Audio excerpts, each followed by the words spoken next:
have lost count of the number of times we've convened this committee to advance tired, debunked, and wholly irresponsible right-wing talking points. But here we are again today. This morning, my Republican colleagues are upset that private companies that prefer to not have their ads monetize online disinformation or disturbing content have established a task force to address their concerns. According to my Republican colleagues, these efforts harm conservative media.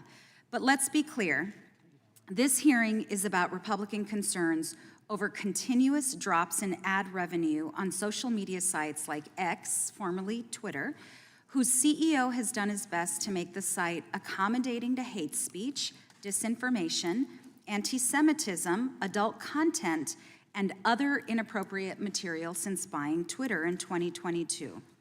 Concerned companies have paused advertising on the site or walked away from advertising on X altogether to preserve their brand safety and their brand's reputation. This has angered my Republican colleagues who do not want companies to have the freedom to make decisions in their own best interests. Apparently, they now hate the free market, which is an incredible turnaround. I have a question for Mr. Jewell and Mr. Patel.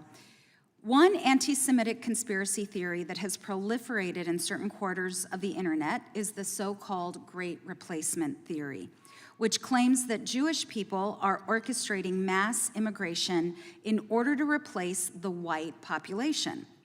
Can you explain why global brands would not want their advertisements to be associated with publications or individuals who promote the racist Great Replacement theory? Mr. Patel, I'll ask you first.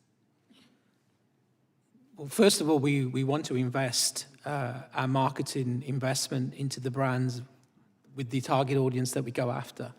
And that type of content wouldn't fit with what the brands stand for and what our consumers would expect from the brand. Mr. Jewell?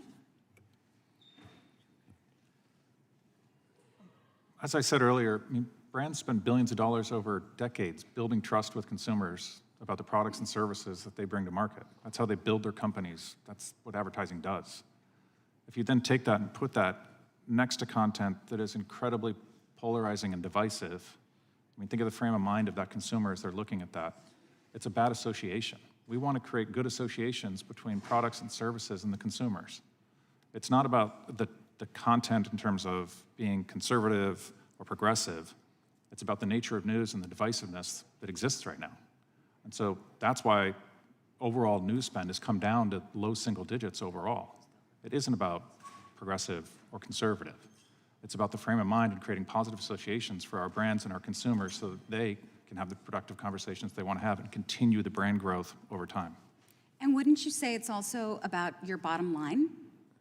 Absolutely. And what would happen if, you've heard the debate happening here on this dais all day. You've heard the questions from my colleagues on the other side of the aisle. You can sort of see the intention and where they're trying to drive this conversation. They want to ensure that you are forced to do what they want you to do. What would that do to your brand and to your business and to your bottom line? Mr. Patel.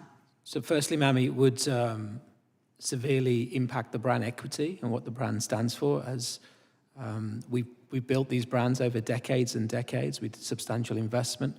Secondly, we would get a consumer backlash because they couldn't associate the brand with the content.